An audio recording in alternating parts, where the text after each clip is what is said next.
कहानी की शुरुआत होती है मार्स प्लैनेट से, जिसके बारे में माना जाता था कि मार्स पर जिंदगी का कोई नामो निशान नहीं था, लेकिन मार्स पर जिंदगी है। वो लोग अपने प्लैनेट को बारसूम के नाम से पुकारते थे और वहाँ जीवन मौजूद था। हालांकि अब वो धीरे धीरे मर रहा था। जोदंगा नाम का एक दुश्मन शहर उनके आसपास की हर चीज को तबाह करता जा रहा था, जिससे बारसूम की ऊर्जा लगातार कम होती जा रही थी। मगर अब सिर्फ हीलियम नाम का महान शहर ही उसका सामना कर रहा था। पिछले 1000 सालों से हीलियम और जोदंगा के एयरशिप्स एक दूसरे से लगातार जंग लड़ रहे थे। एक दिन दोनों तरफ के एयरशिप्स के बीच भयानक युद्ध चल रहा था। तभी अचानक नीली ऊर्जा की एक रहस्यमयी किरण आसमान से निकली और सबथान के जहाज को छोड़कर बाकी सारे एयरशिप्स तबाह कर दिए। सबथान जोदंगा का राजा था। फिर कुछ ही देर बाद 3 अजीबोगरीब लोग उसके सामने आए। उन्हें थर्न्स कहा जाता था और उनके लीडर का नाम शंग था। उन्होंने सबथान को नीली जाली जैसा एक रहस्यमयी गैजेट दिया। इस गैजेट की मदद से वो ऊर्जा के शक्तिशाली ब्लास्ट चला सकता था।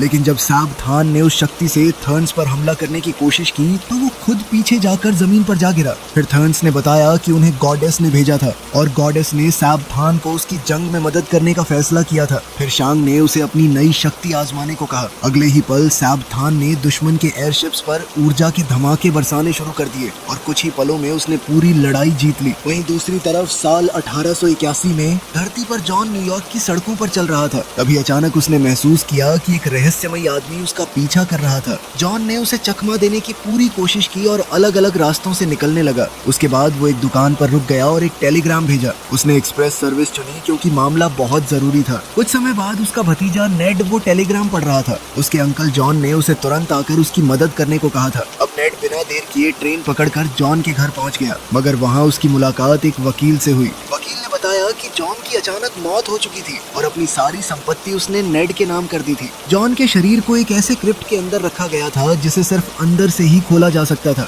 खैर, फिर वकील ने एक पुरानी डायरी भी नेड को दी। जॉन ने सख्त हिदायत दी थी कि इस डायरी को सिर्फ नेड ही पढ़े। अब वकील के जाने के बाद नेड ने डायरी खोलकर पढ़ना शुरू किया और यहीं से कहानी हमें 13 साल पहले ले गई। अमेरिकन सिविल वॉर के बाद एरिजोना में जॉन एक मशहूर कन्फेडरेट आर्मी कैप्टन बन चुका था। अब वो सोने की तलाश में भटक रहा था, लेकिन अब तक उसके हाथ कुछ खास नहीं लगा था। वहाँ के लोकल बारटेंडर ने पहले ही जॉन को शराब देने से मना कर दिया था क्योंकि उसने अपना पुराना कर्ज नहीं चुकाया था। वहाँ बैठे कुछ लोग भी उसे बाहर निकालने की कोशिश करने लगे, लेकिन जॉन ने तुरंत उन सब से भिड़ना शुरू कर दिया और कुछ ही पलों में उन्हें धूल चटा दी। उसके बाद उसने अपनी बंदूक निकालकर बारटेंडर पर तान दी। तभी अचानक वहाँ कुछ सैनिक आ पहुंचे जो जॉन को गिरफ्तार करने आए थे। जॉन ने उनका विरोध करने की कोशिश की, लेकिन उसे बेहोश कर दिया गया। कुछ देर बाद जब उसकी आंख खुली तो उसे पूछताछ के लिए लाया जा चुका था। कर्नल पाउल के सामने आते ही जॉन दोबारा झगड़ा करने लगा और तब तक नहीं रुका जब तक उसे उठाकर जेल की एक सेल में नहीं डाल दिया गया। पावल चाहता था कि जॉन उनके साथ मिलकर अपाचीज के खिलाफ लड़े, लेकिन जॉन जंग और खून खराबे से तंग आ चुका था। अब वो किसी भी लड़ाई का हिस्सा नहीं बनना चाहता था।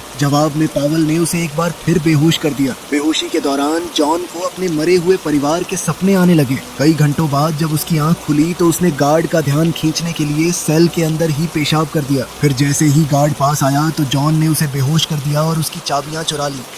फिर वो जेल से फरार हो गया और पावल का घोड़ा लेकर निकल पड़ा। कुछ ही देर में फौज उसके पीछे लग गई, लेकिन रास्ते में उन्होंने जॉन को एक अपाची सैनिकों के सामने खड़ा देखा। दोनों तरफ के लोग हथियारों से लैस थे और एक दूसरे पर शक कर रहे थे। जल्द ही दोनों तरफ से अलग अलग भाषाओं में बहस शुरू हो गई और देखते ही देखते गोलियां चलने लगी। जॉन ने इस अफरा तफरी का फायदा उठाया और वहाँ से भागने लगा, लेकिन इसी दौरान कर्नल पावल जख्मी हो गया। जॉन उसे वहाँ छोड़ सकता था, पर उसने उसकी मदद करने का फैसला किया। फिर दोनों मिलकर एक घाटी की तरफ भागे और वहाँ उन्हें एक छोटी सी गुफा मिल गई। जो अपाची उनका पीछा कर रहे थे वो भी वहाँ तक पहुँच गए, लेकिन जैसे ही उनकी नजर गुफा के ऊपर बने एक अजीब निशान पर पड़ी, वो तुरंत रुक गए और बिना कुछ कहे वहाँ से लौट गए। ये देखकर जॉन को हैरानी हुई। वो उस निशान को ध्यान से देखने लगा और तब उसने पहचाना कि ये वही स्पाइडर सिंबल था जो उसे सोने की तलाश के दौरान कई बार दिख चुका था। फिर अपनी जिज्ञासा को रोक न पाते हुए जॉन ने पावल को वहीं छोड़ दिया और गुफा के अंदर गहराई तक जाने लगा। अंदर जाकर उसे एक रहस्यमयी कमरा दिखा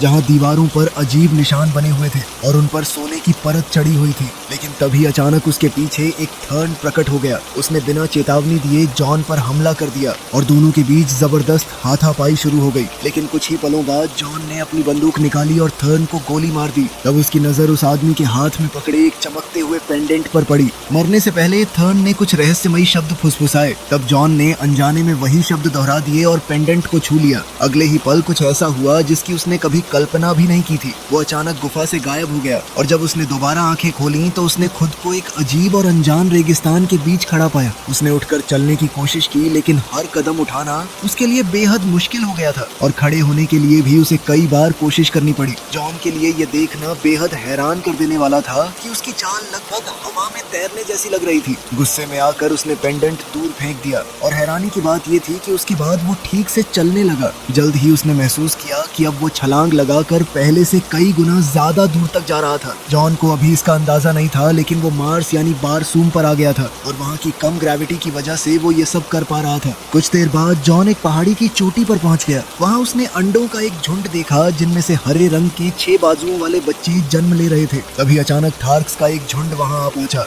वो सब विशाल क्रीचर्स पर सवार थे और खतरनाक हथियारों से लैस थे। उनका नेता टार्कस था जिसकी नजर जैसे ही पेंडेंट पर पड़ी उसने तुरंत जॉन पर हमला कर दिया। साथ ही बाकी थार्क्स ने भी उस पर फायरिंग शुरू कर दी लेकिन जॉन ने एक जबरदस्त छलांग लगाई और उनकी पहुंच से बाहर निकल गया। जॉन की यह ताकत देखकर टार्कस काफी प्रभावित हुआ। उसने तुरंत फायरिंग रोकने का हुक्म दिया और दोबारा जॉन के पास गया। इस बार उसने दिखाया कि वो शांति से बात करना चाहता था। फिर दोनों ने एक दूसरे से बात करने की कोशिश की लेकिन भाषा की दिक्कत के कारण टार्कस को लगा कि जॉन का नाम वर्जीनिया था जो असल में उसका होम टाउन था। टार्कस जॉन को एक और छलांग लगाते देखना चाहता था लेकिन जवाब में जॉन ने उसके हथियार चुराने की कोशिश की। ये देखते ही थार्क्स ने तुरंत पलटवार किया और कुछ ही पलों में जॉन को पकड़ लिया। इसके बाद वो जॉन और उन नए पैदा हुए बच्चों को लेकर अपनी बस्ती में चले गए।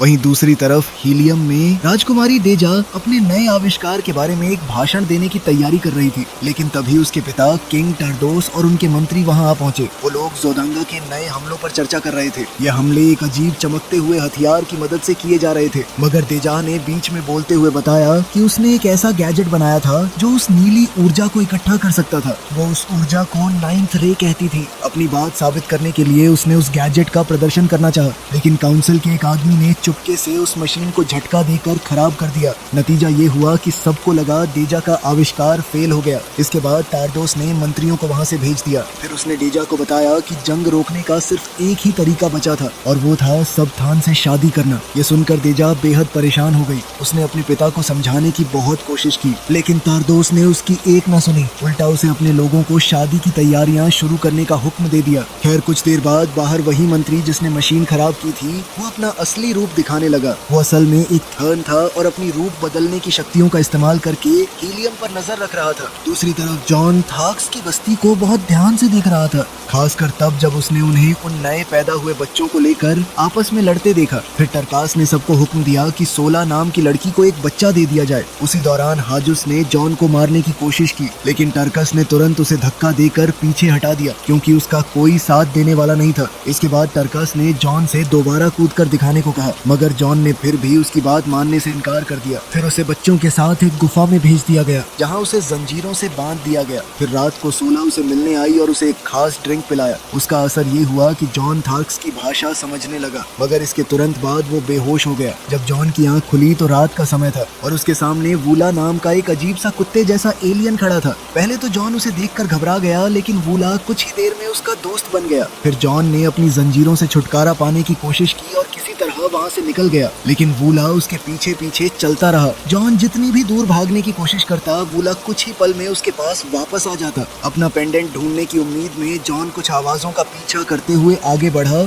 और एक थार्क पार्टी तक पहुंच गया। तभी वूला ने बीच में घुसकर सबका ध्यान अपनी तरफ खींच लिया। थार्क्स ने वूला को मारना शुरू कर दिया। ये देखकर जॉन उसे बचाने के लिए सीधे लड़ाई में कूद पड़ा और गलती से एक थार्क को ही मार डाला। इसी दौरान सबने उसकी जबरदस्त कूदने की कला भी देख ली लेकिन अगले ही पल थार्क्स ने उसे गिराकर काबू में कर लिया। मगर जब जॉन ने उनकी भाषा में बात की तब सबको समझ आ गया कि सोला ने उसकी मदद की थी।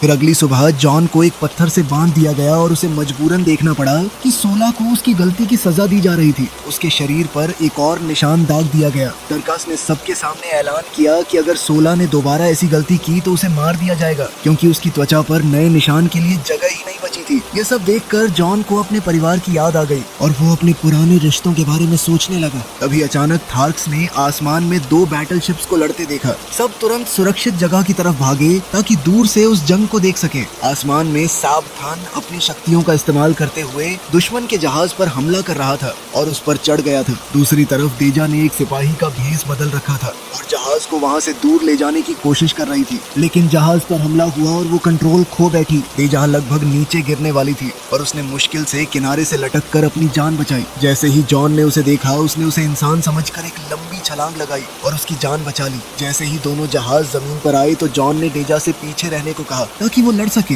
मगर डेजा ने बताया कि वो भी एक योद्धा थी। फिर दोनों कंधे से कंधा मिलाकर लड़ने लगे और दोनों सेनाओं के सिपाहियों का सामना करने लगे। लड़ाई के दौरान जॉन एक जहाज पर चढ़ गया और उसकी तोप का इस्तेमाल करते हुए दूसरे जहाजों पर गोलाबारी करने लगा। उसके हमलों से कई जहाज टकराकर तबाह हो गए। इसके बाद सावधान सीधे जॉन के सामने आ गया और दोनों के बीच जबरदस्त लड़ाई शुरू हो गई। लेकिन कुछ ही देर में सावधान जॉन पर भारी पड़ने लगा और उसे आसानी से हरा दिया। जब सावधान जॉन को मारने ही वाला था कि तभी थार्क्स ने जहाजों पर गोलीबारी शुरू कर दी। इस अफरा तफरी का फायदा उठाकर जॉन ने एक लंबी छलांग लगाई और वहां से बच निकला, जबकि बचे हुए कुछ जहाज वहां से भाग गए। इसके बाद थार्क्स ने जॉन को अपना योद्धा मान लिया और उसे डोटार सोजात यानी राइट आर्म्स का सम्मान दिया। ये देखकर हाजूस गुस्से से भर गया। जॉन ये सम्मान ठुकराना चाहता था क्योंकि वो दोबारा किसी जंग का हिस्सा नहीं बनना चाहता था, लेकिन तरकस ने डेजा को धमकी दी और जॉन को मजबूरन उस सम्मान को स्वीकार करना पड़ा। फिर थार्क्स गिरे हुए जहाजों को लूटने निकल पड़े, जबकि डेजा जॉन की ताकत और उसकी कूदने की कला को लेकर काफी उत्सुक थी। उसने जॉन से कहा कि वो उसके लोगों को भी ये कला सिखा दे, मगर जॉन ने साफ कह दिया कि वो किसी के लिए काम नहीं करता।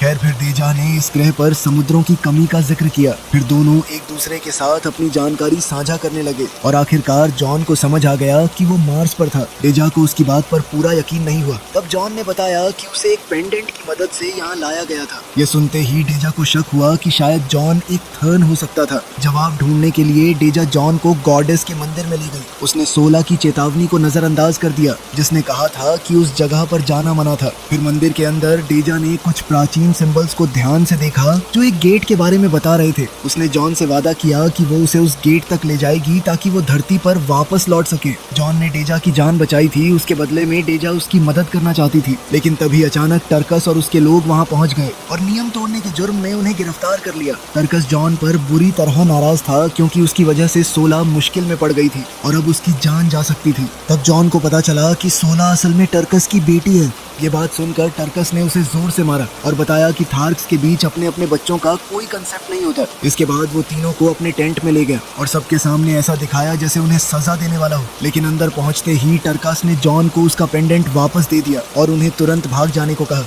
जब तक हाजूस को शक हुआ और वो टेंट के अंदर घुसा तब तक तीनों वहाँ से निकल चुके थे, मगर टर्कस पर तुरंत गद्दारी का आरोप लगा दिया गया। फिर जॉन, डेजा और 16 मार्स के रास्तों पर सफर करने लगे, जबकि वूला भी उनके साथ साथ चलता रहा। रास्ते भर जॉन ने देखा कि सबथान की जंग ने कितनी तबाही मचा दी थी। उन्हें खतरनाक रेत के तूफानों का सामना करना पड़ा और कई बार वॉरशिप से बचकर छुपना भी पड़ा। लेकिन कुछ दिनों बाद 16 को एहसास हुआ कि डेजा उन्हें उस गेट की तरफ नहीं ले जा रही थी। जब 16 ने डेजा से इस बारे में सवाल किया तब डेजा ने सच बता दिया कि वो उन्हें हीलियम ले जा रही थी ताकि वो उसके लोगों की मदद कर सके। ये बात सुनकर जॉन को बहुत गुस्सा आया और उसने फैसला कर लिया कि वो डेजा को वहीं छोड़ देगा। तब डेजा उससे मिन्नत करने लगी और घुटनों पर बैठ गई। उसने बताया कि वो एक राजकुमारी थी और दुश्मनों के हाथ चढ़कर अपनी आजादी खोना नहीं चाहती थी। साथ ही उसने ये भी कबूल कर लिया कि जिस गेट की बात वो कर रही थी असल में ऐसा कोई गेट था ही नहीं। आखिरकार जॉन मान गया और उसे अपने साथ रखने का फैसला किया, लेकिन उसे अब भी यकीन था कि जिस गुफा ने उसे यहाँ पहुँचाया था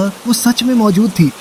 वहीं दूसरी तरफ शांग को डेजा की लोकेशन की खबर मिल चुकी थी और उसने उसका पीछा करने की तैयारी शुरू कर दी। कुछ देर बाद वो तीनों एक पवित्र नदी तक पहुंच गए। यहाँ वो लोग आते थे जो अपने पापों का प्रायश्चित करने के लिए पानी में कूदकर अपनी जिंदगी खत्म कर देते थे ताकि उन्हें स्वर्ग मिल सके। 16 भी उनके साथ जाना चाहती थी, लेकिन जॉन ने तुरंत उसे रोक दिया। जॉन ने कहा कि अगर तुम सच में अपने पिता की इज्जत करती हो तो अपनी जिम्मेदारी निभानी पड़ेगी तुम्हें और उसकी मदद करनी होगी। उसके बाद तीनों एक नाव में बैठकर नदी के रास्ते आगे बढ़ गए। वूला को उन्हें पीछे छोड़ना पड़ा। फिर सफर के दौरान उन्हें एक अजीब सी विशाल स्ट्रक्चर दिखाई दी जिसे डेजा ने पहले कभी नहीं देखा था। जॉन एक बड़ी छलांग लगाकर डेजा को उसके ऊपर ले गया और जैसे ही वो वहाँ पहुंचे जॉन का पेंडेंट चमकने लगा और पूरी स्ट्रक्चर एक्टिवेट हो गई। तब साबित हो गया कि ये एक मशीन थी। अचानक उसका एक रास्ता खुल गया और दोनों अंदर चले गए। अंदर पहुंचकर डेजा ने पेंडेंट की मदद से सोलर सिस्टम का एक डायग्राम एक्टिवेट कर दिया। तब उसे पता चला कि वही नीली ऊर्जा जिसे वो 9th रे कहती थी, उसका आकार बिल्कुल उस मकड़ी जैसा था जो जॉन ने गुफा में देखी थी। फिर एक और चौंकाने वाला सच सामने आया। जॉन असल में धरती से मार्स तक भेजी गई अपनी ही एक कॉपी था।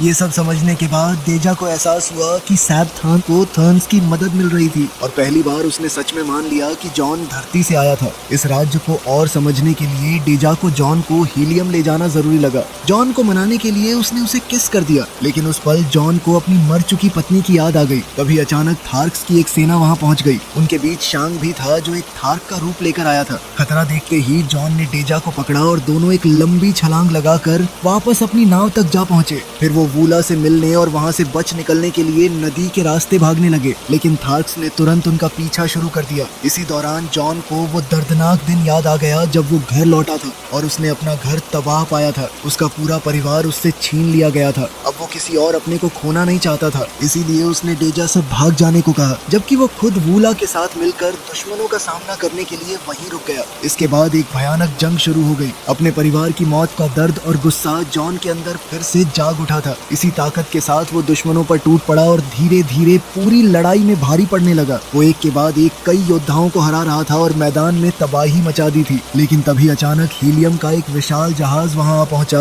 और लड़ाई रुक गई। किंग टार्डोस अपनी बेटी डेजा से दोबारा मिला और उसने बताया कि वो सब थान के साथ था। असल में सब थान ऐसा दिखावा कर रहा था जैसे वो शांति से आया हो और उसे सिर्फ राजकुमारी की सुरक्षा की चिंता हो। अपनी बात साबित करने के लिए उसने अपनी तलवार डेजा को दे दी। डेजा ने गुस्से में उसे मारने की कोशिश की, मगर आखिर में उसने अपने लोगों की भलाई के लिए उससे शादी करने का फैसला स्वीकार कर लिया। फिर जहाज सबको अपने साथ ले गया, जिसमें जॉन भी शामिल था। लेकिन किसी को पता नहीं था कि वूला और सोला मिट्टी के नीचे छुपकर बच निकले थे। कुछ घंटों बाद जॉन की आंख एक शानदार कमरे में खुली। कमरा सैनिकों से पूरी तरह घिरा हुआ था। तभी डेजा के खास फौजियों में से एक उसके पास आया और धीरे से कहा कि मुझे बंदी बना लो। जॉन ने उसका साथ दिया। फिर कुछ गार्ड्स को पीटने के बाद दोनों बाहर निकल गए। बाहर पहुंचकर उस सिपाही ने जॉन से कहा कि उसे एक खास टावर तक जंप करना होगा। फिर दोनों किसी तरह डेजा के कमरे तक पहुंच गए। जब दोनों को अकेले बात करने का मौका मिला तब डेजा ने जॉन से अपने लोगों के लिए लड़ने की गुजारिश की, लेकिन जॉन ने साफ मना कर दिया। तब डेजा ने उसे उसका पेंडेंट वापस दे दिया और उसे वो शब्द सिखा दिए जिनकी मदद से पेंडेंट का सही इस्तेमाल किया जा सकता था। जॉन ने उन शब्दों को दोहराना शुरू कर दिया, मगर उसी वक्त गार्ड्स कमरे में घुस आए। जब डेजा ने पलटकर देखा, जॉन वहाँ से गायब हो चुका था। उसे लगा कि जॉन धरती पर वापस लौट गया था, लेकिन असल में जॉन छत के ऊपर छुपा हुआ था। वहाँ से निकलने के लिए जब वो एक कॉरिडोर में आगे बढ़ा तब उसका सामना शांग से हुआ, जो किसी और का भेस बदले हुए था। शांग जॉन को एक पालकी में बिठा कर ले गया। सफर के दौरान उसने धरती के बारे में ऐसी बातें बताई जिससे साफ था कि वो उस दुनिया के बारे में काफी कुछ जानता था। फिर उसने एक और रूप धारण कर लिया ताकि दोनों शादी के जश्न देख सके। लेकिन तब एक हैरान कर देने वाला सच सामने आया। पता चला कि शादी पूरी होते ही डेजा को मार दिया जाएगा। इसके बाद शांग ने जॉन को बताया कि थर्न्स बहुत प्राचीन और अमर जीव थे। वो कई प्लैनेट्स पर मौजूद हैं, जिनमें से धरती भी एक है, और सदियों से वही इतिहास की दिशा तय करते आए थे। फिर शांग जॉन को एक हैंगर तक ले गया क्योंकि वो उसे वहाँ से आसमान में उड़ाना चाहता था। लेकिन तभी अचानक वूला वहाँ आ पहुंचा और शांग को काट लिया, जिससे जॉन आजाद हो गया। जॉन ने तुरंत अपना पेंडेंट वापस चुरा लिया। फिर उसने उन लोगों का एक उड़ने वाला जहाज चुरा लिया, लेकिन उसे ऐसा जहाज उड़ाने का कोई अनुभव नहीं था। इसी वजह से वो कई बार लगभग क्रैश होते होते बचा। वहीं एक गार्ड भी उसका पीछा कर रहा था, मगर जैसे ही जॉन शहर से बाहर निकला, सोला ने उस पीछा करने वाले गार्ड को गोली मारकर गिरा दिया। कुछ देर बाद जॉन अपने जहाज को एक रेत के टीले में क्रैश करके उतरने में कामयाब हो गया। जॉन समझ चुका था कि वो अकेले डेजा को नहीं बचा सकता था, इसलिए उसे मदद के लिए थार्क्स के पास वापस जाना पड़ा। सोला ने कहा कि उसके लोग उड़ना नहीं जानते थे, लेकिन जॉन ने उसे मजबूर कर दिया कि वो उसके साथ वापस चले। लेकिन जब दोनों गांव पहुंचे तब उन्हें तुरंत गिरफ्तार कर लिया गया, क्योंकि अब हाजूस सत्ता में आ चुका था। अब उन्हें एक कैद खाने में डाल दिया गया और वहां पहुंचकर उन्होंने देखा कि टरकास भी कैद में था। सोला को वापस देखकर टरकास बहुत गुस्सा हुआ, लेकिन वो जॉन को मार नहीं सका क्योंकि कोलिसियम की एक लड़ाई हारने के बाद उसकी ताकत काफी कम हो चुकी थी। खैर कुछ ही देर बाद जॉन और टारकस को कोलिसियम में ले जाया गया। वहाँ उन्हें दो बेहद खतरनाक सफेद एप्स के सामने लड़ते मरने पर मजबूर किया गया। सोला अपने पिता और जॉन को यूं मरते हुए नहीं देख सकती थी, इसलिए वो भी मैदान में कूद पड़ी और सीधे टार्कस के पास पहुंच गई। जॉन के पैरों में जंजीर बंधी हुई थी, इसलिए वो कूदकर बच नहीं सकता था, लेकिन एप्स के कई हमलों से बचते बचते उसने किसी तरह अपनी जंजीर खोल दी। फिर उसने जंजीर के आखिर में बंधे पत्थर का इस्तेमाल करके एक एप को मार डाला। इसके बाद उसने जमीन पर पड़ी एक तलवार उठा ली। जब दूसरा एप उस पर झपटा तब जॉन ने एक ही बार में उसका काम तमाम कर दिया। ये देखकर पूरी भीड़ उससे प्रभावित हो गई, मगर इसके तुरंत बाद जॉन ने हाजुस को ललकारा। हाजुस इस लड़ाई से बचना चाहता था और वो मना करने लगा, लेकिन भीड़ ने उसे नियमों की याद दिला दी। मजबूरन हाजुस को चुनौती स्वीकार करनी पड़ी। फिर जैसे ही हाजुस ने हमला करने के लिए छलांग लगाई, जॉन ने एक ही बार में उसका सिर धड़ से अलग कर दिया। उसी पल पूरा मैदान उसकी जीत का जश्न मनाने लगा। फिर जॉन ने सबके सामने एक भाषण दिया। उसने कहा कि इस ग्रह को बचाने के लिए उसे योद्धाओं की जरूरत थी। ये सुनते ही भीड़ उसके साथ जंग में जाने के लिए तैयार हो गई।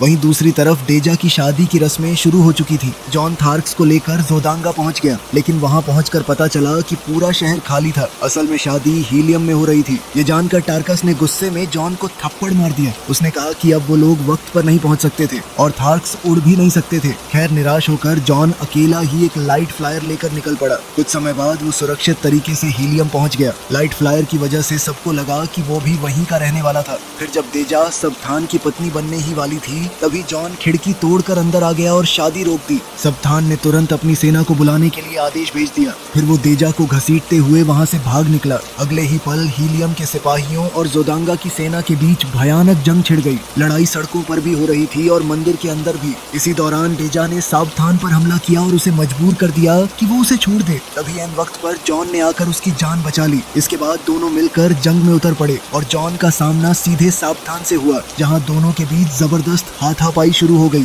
ऐसा लग रहा था कि सबथान अब ये लड़ाई जीतने वाला था, लेकिन तभी एक जहाज मंदिर से टकरा गया और पता चला कि थार्क्स ने आखिरकार उड़ना कबूल कर लिया था। अब थार्क्स और हीलियमाइट्स मिलकर लड़ रहे थे, इसलिए वो जोदांगन्स पर भारी पड़ने लगे। इस दौरान जॉन सबथान पर झपटा और उसका हाथ पकड़कर उससे सच उगलवाने की कोशिश करने लगा, लेकिन तभी नीली रोशनी वापस सबथान के शरीर में लौट गई और कुछ बोलने से पहले ही उसकी जान ले ली। वही रोशनी अब जॉन को भी प्रभावित करने लगी। असल में पास ही शांक एक थार्क का रूप लेकर उस रोशनी को कंट्रोल कर रहा था, लेकिन डेजा की तलवार ने अचानक उसे रोक दिया। अब शांक तुरंत डेजा का रूप लेकर उसे उलझाने लगा। जैसे ही जॉन वहां पर पहुंचा तो नकली डेजा ने असली को धक्का देकर नीचे गिरा दिया। शांक ने भी इस मौके का फायदा उठाया और खिड़की से भाग निकला। उधर टार्कस को जमीन पर पेंडेंट मिला। जैसे ही उसने उसे उठाया, जॉन उससे मांगने लगा, लेकिन उसी वक्त असली जॉन सामने आ गया और वो और टार्कस मिलकर भेस बदल कर आए शांक पर टूट पड़े। शांक तुरंत गायब हो गया। आखिरकार लड़ाई खत्म हो गई और हर तरफ इस जीत का जश्न मनाया गया।